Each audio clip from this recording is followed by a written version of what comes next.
Hello? Hello po. Magandang umaga. Ano pangalan? Moon na lang po. Ano? Moon po. Moon as in buwan? Moon. Yes po. Oh, one of the isa sa mga pinaka-paborito kong bagay sa himpapawid ang ating buwan. Si Mr. Moon. Yes po. Ilan taon na si Moon? 30 years old na po ako. Mag-31 po this coming June. Nasaan ka ngayon? As for now po, nandito po ako sa Vietnam, Ho Chi Minh City. Vietnam. Diyan kami na-escam ni Kara eh. Yes po. Napanood mo ba yan? Madami nga po. Opo, madami nga po dito, lalo na po yung mga otoridad po. Pangit Yes! alamak po yung mga scams Police dito. mismo nang scam sa amin. Dito na kami sa dilim. Opo, normal na normal po yun. Nakapanood ko po yung vlog na po yun. Yes, oh. Yes po. Ang tapang ko nun, Brad. Pinapulis ko yung pulis. Pag dito po kasi parang yung pulis po nagkakampihan po lahat kaya Totoo! minsan po lang nagagawa. Brad, alam mo nung pinapulis ko yung pulis, di ba? Syempre, nakuha na namin yung plate number ganyan, and everything, di ba? Yes po. Tapos nahanap nung hepe ng presintong kung saan kami nagreklamo, kung sino yung nirereklamo namin. Nung dumating yung nirereklamo namin, alam mo, nag-appear sila, magkakilala sila, Brad. Magkakahati po ata sila. Sila lahat nun magkakahati po. Pero nakuha ko yung perang kinuha sa amin. Naka-envelope na nang bumalik sa amin. Yes po. Halos po lahat ng transaction dito sa Vietnam po parang meron po talagang under the table yung mga ganun po. May mga maleta rin pala dyan, Meron din po. Sabagay, baka traveling. Anyways, anong ginagawa mo dyan sa Vietnam, Moon? Working po for almost 2 years na. Ano work mo dyan? Teacher po. Usually yung mga job ng Pinoy po dito. Pero sabi nila ang ganda raw ng education system dyan. Yes po, maganda po siya kasi po all you need to do is to teach lang po. Oo. Wala ka pong ibang aabya din. Yun po. Tama, oo. Pero po, ang downside lang po is yung parang compared sa mga native po talaga mas malaki ang sahod ng mga native, mas favored yung mga Vietnamese sa kanila compared sa Filipinos po. Pero bakit native ang tawag mo? Manok ba siya? Baka lokal. Sorry po, I mean po parang like native speakers po ng English, okay. parang ganun po. Yes po. Sorry. Yung English is the first language, people. Yes po. Kasi sa amin sa Ilocano, pag native, alam na yung manok yun Oo. Kahit hindi naman po talaga first language nila as long as hindi sila mukhang Vietnamese, hindi siya mukhang Asian. Mas malaki yung... tinuturing po siyang, talaga? Yes po. Tinuturing nilang native, parang ganun po. Okay. Yun pala yun. Buuin mo kasi, hindi yung... Kala ko tuloy manok pinag-usapan. Yung manok, malaki bayad. Ganon. Anyways, Yes, taga-saan ka sa Pilipinas, pare koy? Sa Laguna po. Sa Laguna. Yes, Laki na Laguna Dulong Laguna na po. Dulo ng Laguna. Saan kaya yan? Dulo-duluhat. Pinakadulo ng Laguna po. Ang daan Marilake? Not familiar po, but almost Quezon po, parang ganun. Mahayhay. Santa Cruz. Yes po. Mahayhay. Mahayhay po. Yes po. Ang lamig sa inyo, malamig sa inyo. Mahayhay, di ba? Yun po ang maganda po sa Mahayhay, yung panahon po malamig. Compare dito sa Vietnam na napakainit. Depende sa buwan. Isa alam mo, kahit na ganyan yung nangyari sa amin sa Vietnam, isa sa mga paborito kong bansa ang Vietnam. Yes po. Yun, yung tao po, napaka-friendly po nila. Yes. And, yes po. Lagi kami dyan sa Hanoi. Kakagaling lang namin ng Danang I think 2 months ago. Nasa Danang naman kami. Yes, so lagi ko po napapanood yung vlog niyo po na almost nasa Vietnam po kayo most of your travels po. Anyways, sige, ba't ako na yung topic? Teka nga muna, ikaw yung... May asawa na ba si Moon? Si Moon. May asawa na ba si Moon? Wala po. Wala, okay. Anong dahilan ng So, pag-uusap natin, Moon? this is not a typical love story po or like family problem po. Mhm. Gusto ko lang po maglabas ng yung nararamdaman ko po now. Doon po sa dog ko po na nag-pass away po last May 15 lang. Oh, your dog. Yes po.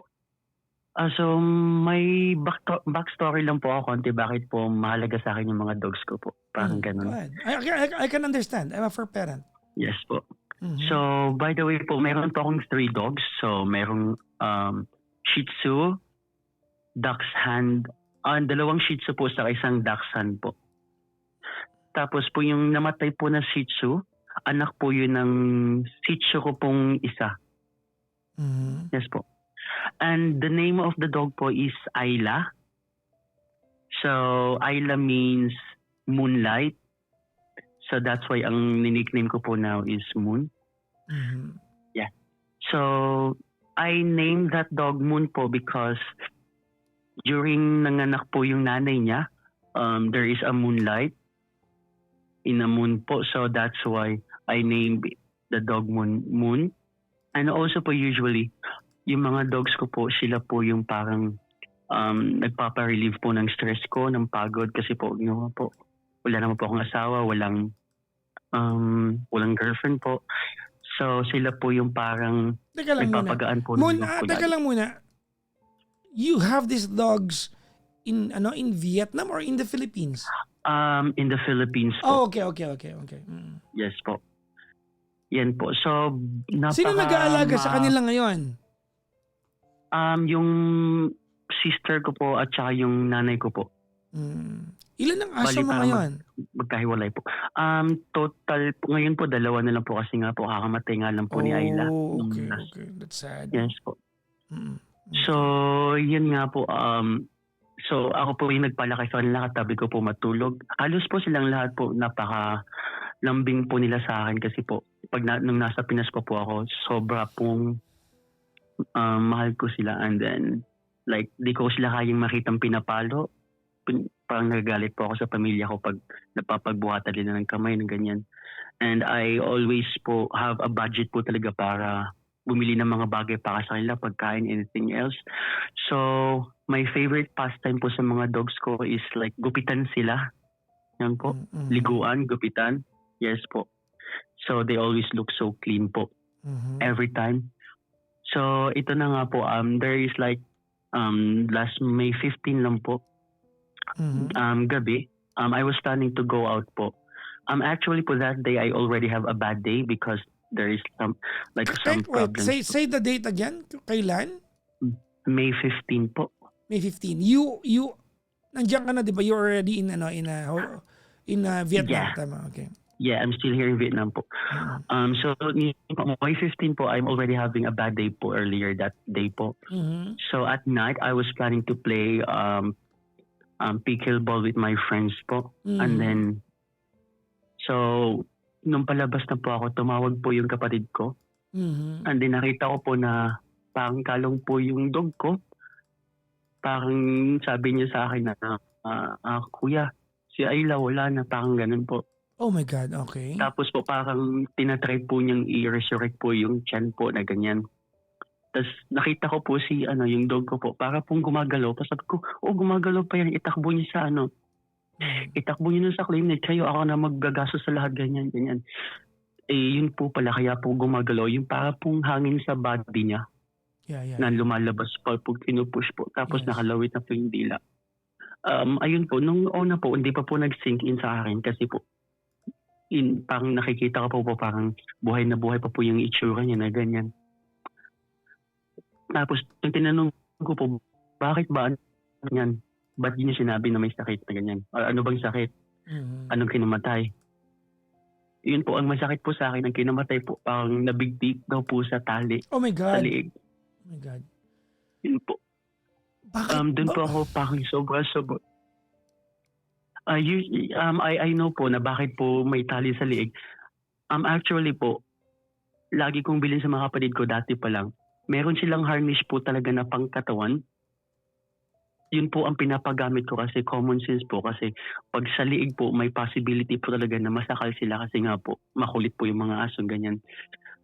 That time po sabi ng kapatid ko, "Ay makulit kasi si Ayla, nakakawala dun sa harness na tali kaya sa liig." Ang tinali po yung gamit is yung parang sa ID lace po, kaya po yun nasakal po. Yun po yung parang sa sobrang sakit po sa'kin kasi nga po, hindi po siya namatay dun po sa natural death or sa sakit po, So the, parang ganun po. the dog was a perfectly fine and healthy dog. Sobrang lambing niya po, sobra niya pong, jolly po na dog na yun. Kasama ko pa po siya pagtakbo. Tapos po minsan kasi po nung nasa Pinas po ako before po ako nagpuntang Vietnam, nag-bukod po ako sa pamilya ko para po sa related po sa trabaho ko. So kasama ko po yung dog na yun. So kami lang dalawa dun sa bahay. So pag tumatakbo ako, kasama ko po siya. So kahit anong gawin po namin, magkasama po kami. So yun po, nung binalita nga po ng kapatid ko, I thought na parang, aso lang. So okay, wala na si Ayla, ganyan. So naglaro po kami ng pickleball. After po nung pag-uwi ko, din na po parang nag-sink in lahat na wala na po pala yung dog kong pong yun. And ang pinakamasakit pa po na part po is this end of the month po, pauwi na po sana ako ng Pinas after 2 years of working po here sa Vietnam. Yun po. So parang ang sakit lang po sa akin na hindi ko po naabutan na almost 2 weeks na lang po sana. Yun, makakasama ko na po yung mga dogs ko kasi po I was planning to have a vacation in the Philippines po for 3 months po kasi po bakasyon din po dito sa Vietnam. But knowing po na parang wala na po yung aso na parang napakakulit, na parang laging gusto yung sumama sa akin. Sobrang ang sikip po na di ko po ma-explain kasi po pag sa before po I know po nakaramdam na po ako ng mga heartbreaks po na babae. Pero yun po, by the way po pala, isa po kayo sa mga savior ko sa mga lahat na nangyari sa buhay ko. Kasi po, I always listen to your advices po. Kahit sa ibang tao po, ina-apply ko po sa akin and that made me very, very strong person po and becomes independent. So, may heartbreak dyan, okay lang po. Ilang araw lang, okay na po ako. Pero this time po, I never heard you saying any advices about what to do if this some kind of thing happened to me po. So, I tried to search on Google, internet, so kung anong pwedeng gawin para mawala po yung ganitong sakit. Pero hindi ko po talaga siya makita, hindi ko mai-apply. Pero yun po. Hello po. I'm here. Yes po. Never ko po nakita yung mga sagot po kasi po parang feeling ko po parang kasalanan ko po bakit mo namatay yung di naman sa literally kasalanan ko pero yung kung medyo maaga lang po yung pag-uwi ko buhay pa po sana parang hindi na mangyayari sa kanya yun kasi never naman po akong never ko pong pinayagan na itali yung aso sa ganun na parang itali siya sa leg at parang isang parang iyak niya lang po. Yun po parang diretsong, napapaano yun sa ilan ganyan. Kaya alam ko po, hindi po mangyayari sa aso ko po yun. Pati po parang niisip ko po, yung sa time na nasasakal po siya, parang hirap na hirap siya. Parang iniisip niya po na sana yung mga sana yung pamilya ko kailangan kong tulong niyo pero hindi ko po alam bakit. Yun po yung time na wala pa po ako na malapit tapos sana akong umuwi po. Ang sakit lang kasi feeling ko po kung nandun ako never po mangyayari yun.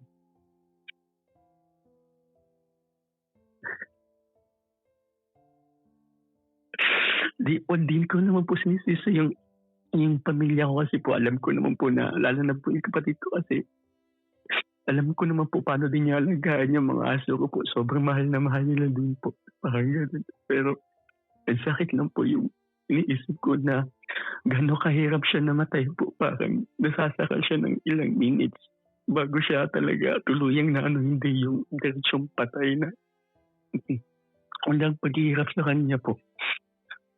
Kaya ayun, ay tas sabi ng iba, parang okay lang yan, mag-move forward ka na lang kasi parang parang may mga aso ko pa naman. Yun, naisip ko na lang po, hindi nila aso yung namatay po. Parang yung feeling na hindi siya aso lang, parang aso ko siya or baby ko siya. Yung parang sinasabi po nila na soul dog po, parang hindi lang po yung basta aso or basta pet lang, parang mahal mo po talaga po sa buhay. Kaya yun po, iniisip ko lang po paano siya na yung isip niya pa ako nung nasakal siya na kasi lagi ko po siyang pinagtatanggol pag yung nakikita ko pong pinapalo siya, lagi ko po siyang pinagtatanggol na huwag niyang paluin na ganyan. Siguro po nang sasakal siya, naisip na daddy nasasakal ako. Tulungan mo naman ako. Yan po. Yan, sakit loob po na wala akong nagawa.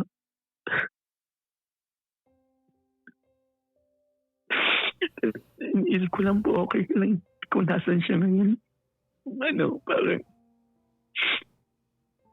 Parang masama kaya ang loob niya kasi nga namatay siya ng ganun.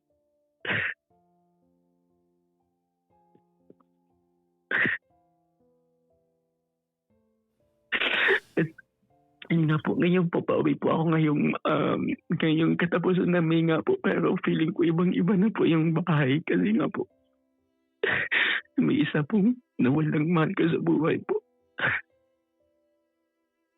At isa po siya sa pinakamakulit po na aso ko po na parang malambing.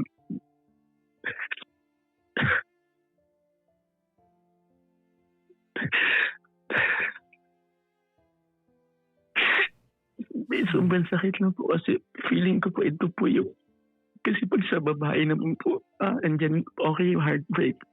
Andyan naman sila, hayaan ko na sila at least magiging masaya pa naman sila sa ibang tao na ganyan. Pero yun po, yung kaso ko po, parang ang pinaka-heartbreak niya ay parang namatay siya na ang nahihirapan. Wala, di man lang siya nakalaban na ganyan.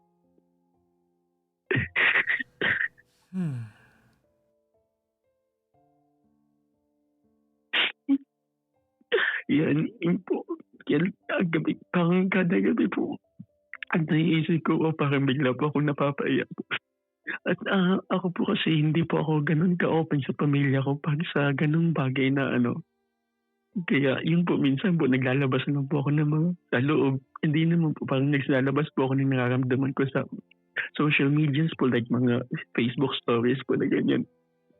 Yun po, ang masakit po, panay express po ako kung gaano ko po kamahal yung aso ko, pero hindi na yan lang po mababasa o mararamdaman na ganito po ako. Hindi niya alam na sobrang lungkot ko na nawala yung aso ko po.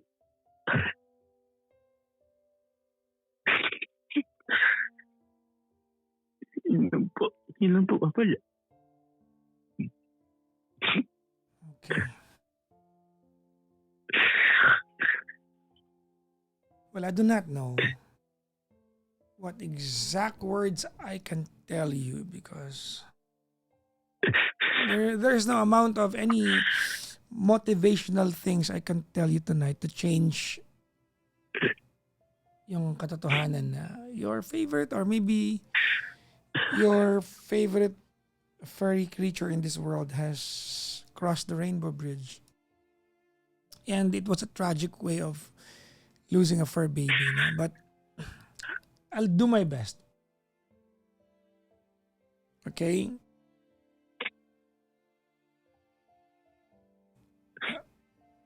Yes po. Okay. Ready? Yes po. Yes po. Moon, you are coming home in What? 2 weeks At time? the end of 2 weeks from now po, or Yeah. 1 week from now po, I think. More than a week po. You have to come home. Because you and your family will have to heal together. Alam mo, madaling magturuan, madaling magsisihan. But none of the family members that were involved dun sa nangyari ang gumusto nito. Maybe they were not as attentive as you could have been. Maybe they were not as attentive as you could have been, but I'm sure kaya mo sa iniwan sa kanila yan because you believed and you trusted that they are going to give the same care na ginawa mo. Yes, so, But very unfortunate yung nangyari. And yes, habang kinikwento mo ito, nai-imagine ko that your fur baby was losing her life, and we can only second guess kung anong naisip ng aso bago siya nawala. I for one can relate. Alam mo namang ako ay animal lover. yes po. Hindi po ako exclusive dog lover. I am an animal lover. All. Lahat. So, I can very well understand that the pain that you're feeling right now. But if it's any consolation to you, I want you to hear this from me. That Ayla is no longer in pain. Yes po. Yes. Ano po. Hindi na po siya nasasakal. Yes. It was a tragic end, but as we speak tonight, she's no longer in pain. Can you indulge me sa part na to? Can I tell you things tonight? What you feel, Moon, what you feel tonight describes the very way I feel for all animals. For all animals. Pag nakakakita po ako ng baboy na sa NLEX, sa SLEX na alam kong papunta sa slaughterhouse. Pag nakakita ko ng bakang papunta ng slaughterhouse. Pag nakakita ko ng manok on their way to market. I know that they're about to be suffocated, to be chopped off, to be slaughtered. And I cry several or maybe several thousand times imagining their pain. That's why I'm vegan.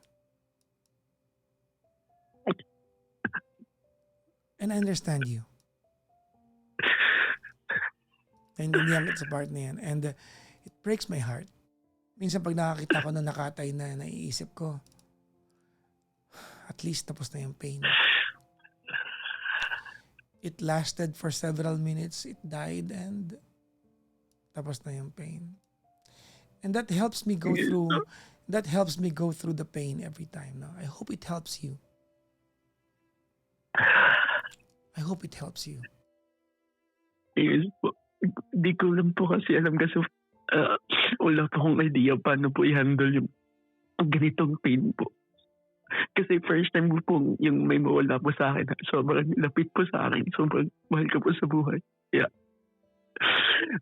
Very po siya sa akin. Parang alienated po ako sa ganitong feeling po na hindi ko po alam sobrang tahimik po ng gabi po. Narinig ko po yung tahol na parang yung tahol po na nagugutom siya, yung tahol po na gusto niya maglaro, yung tahol na Alam mo, Moon, that pain will last, will last several months or maybe for a while. And you'll get used to it. One day you'll remember the good times you shared with Ayla. Alam mo, nakakatawa itong sasabihin ko sa'yo. Hindi dahil natatawa ako sa nangyari sa'yo, but with the way you're crying tonight, I think you're very well on your way to being a vegan. Actually po, Yun po, mahilig naman po tayo, medyo as for now po, gulay po yung mga kinakain ko. Gawa po nung may eczema din po ako. Kaya Well, iwas that's po not, ako sa hindi mga yan ang meat. if you're vegan Oh, because of diet, that's a different story. But yes po. if you're a vegan because the pain that you feel now applies to all animals, Yes po. well,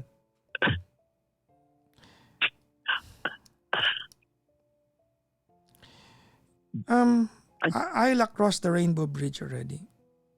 I'm sure your Yes po. sister is guilty or feeling guilty of being or taking part of how it happened, but that all of you will have to heal together. Yes po. Alam ko naman po na wala pong may kasalanan doon na parang yun lang po. Yung wala na po yung aso mo, yun lang po yung masakit. Alam ko Yeah. naman pong ang hirap lang po na yung iniisip ko lang po kung paano siya namatay. Pero yun po, nabasa ko po yung Rainbow Bridge na lahat po ng aso doon masikihan po, mga bata sila, naglalaro, parang gano'n. Well, that's how we want to imagine where they are. Alam mo, that's the fantastical side of us of being or being for parent. We want to imagine that they're somewhere happy, Yes po. but if that makes you feel any better and makes you sleep better at night, I give that to you. Yes po. Ang alam ko lang is one day you'll get used to not having Ayla in your life, and I just really hope that all of you, including your sister, Yes will po. have to heal Meron together. pa naman, Will have to heal yes po, together. meron pa naman, sorry po, meron pa naman po akong dalawang aso po. Kaso nga lang po, yun po, pag naiisip ko na yung dalawa na lang po sila, yun po, na ano lang po ako. Well, hindi Kasi po, pauwi na nga po hindi ako. sa dalawa na lang sila. Dalawa pa sila. Opo, yes po. It's a mindset. Yes, no. It's a mindset. Okay? Yes po, yes po. Moon, big hug sa'yo. Yes po, Big hug thank sa'yo. you po. You know, of all the people, maybe I can proudly tell you that I, for one, can really understand your pain. Yes po. Thank you po. I understand. I completely understand your pain. Yes, no. Actually po, yun po, gusto ko lang po marinig yung galing sa inyo na okay na po si Moon ngayon kasi po halos lahat po ng sinasabi niyo, mga advices niyo, yun po 100% sinusunod ko po. Kaya gusto ko pong marinig mula po sa inyo na yun po, okay na po si Moon ngayon na hindi na po siya nahihirapan. Yep. Yun po.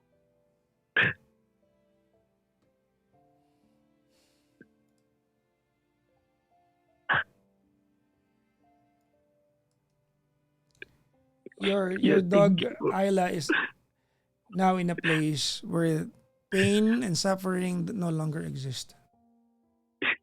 Yes po. Yes po. Okay? Yes po.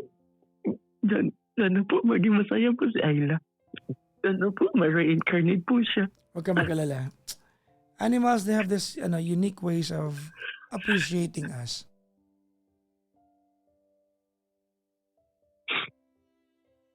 Thank you po. Thank you po.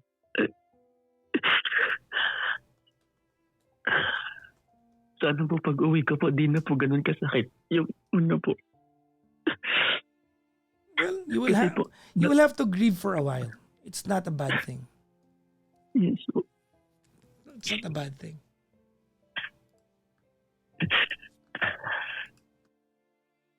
Pwede po mag-message po ako kay Ayla po. Sure. I was waiting for that. Go Yun ahead. po. Ayla, sorry, di ka na pagtanggol ni Daddy. Sorry, wala si Daddy nang nahirapan ka, bebe. Alam ko na hanap-hanap mo si daddy na naghihingi ka ng tulong. Sabi wala nagawa si daddy, bebe. Pero alam mo na gano'n kita inalagaan. Gano'n ko binigay sa'yo yung mga bagay na gusto mo.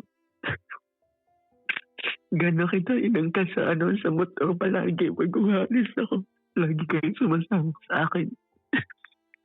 At lagi namimiss ko yung mga pagtalon-talon mo, yung mga pagtahol mo pag dumadating ako, sobrang excited mo. And mamimiss ko din yung halos 2 oras na paggupit ko sa'yo kasi napaka-likot yung gupit. Pero minsan di ako nagalit. Kasi nga nag-i-enjoy akong tignan ka na malinis.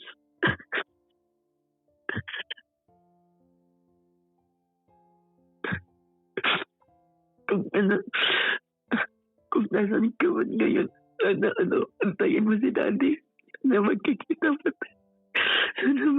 pa tayo ulit.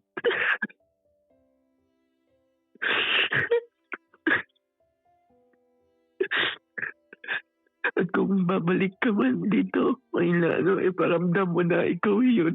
Magbigay ka ng sign kasi lagi kita mamimiss kasi kahit 2 years akong nawala. Kahit 2 years tayo hindi nagkita.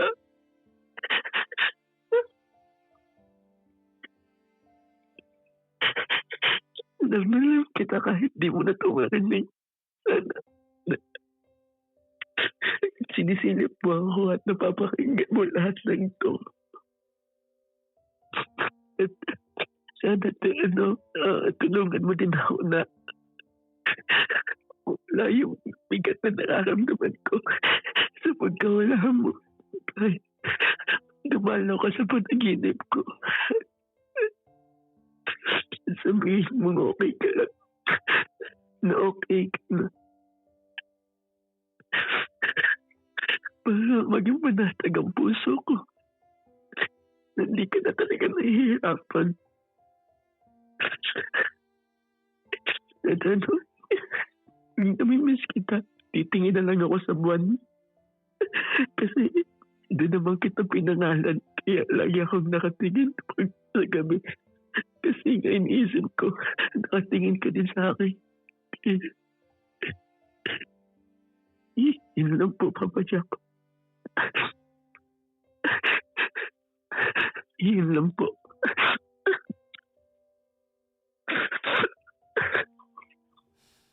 Alam mo, there is really no amount of consoling that I can do for you that's going to take away the pain. You will have to go through it. Yes po.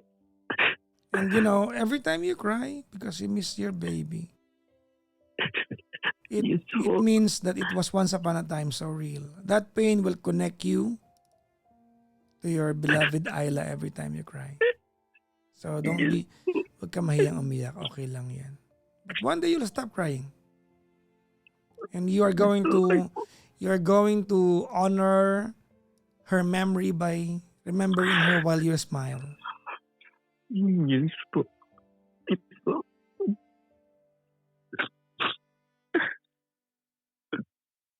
Thank you po sa pakikinig po. Thank you po. Mag-ingat ka palagi, Sir Moon. I don't have much for you, but you and your family will have to heal together. I'm sure kahit yung kapatid mo, na-trauma rin yun.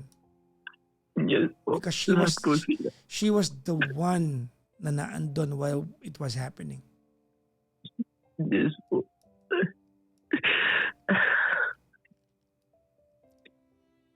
Thank you for sharing with us, Moon. Thank you po. Bye-bye po, sir. Goodbye po. Thank you po.